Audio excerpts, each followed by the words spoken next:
Patroli kita buka dari ambruknya bangunan Majelis Taklim di Kabupaten Bogor, Jawa Barat. Akibat insiden ini 4 orang tewas sementara 126 orang mengalami luka-luka tertimpa reruntuhan bangunan.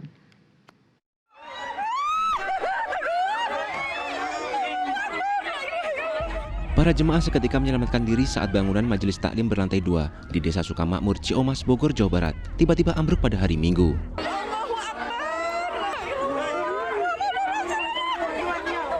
Dibantu warga, petugas gabungan dari BPBD, TNI, dan Polri mengevakuasi jemaah yang tertimpa reruntuhan bangunan. Ya, kala itu puluhan orang tengah mengikuti acara Maulid Nabi didominasi wanita anak.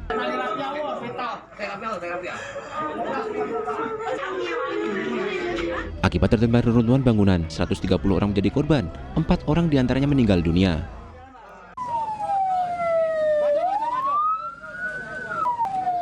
Satu korban meninggal dunia bernama Yuli langsung dimakamkan di Kampung Ciapus, Ciomas, Kabupaten Bogor pada Senin dini hari. Ambruknya bangunan Majelis Taklim yang belum setahun berdiri diduga karena konstruksi bangunan yang tak mampu menampung banyaknya jemaah.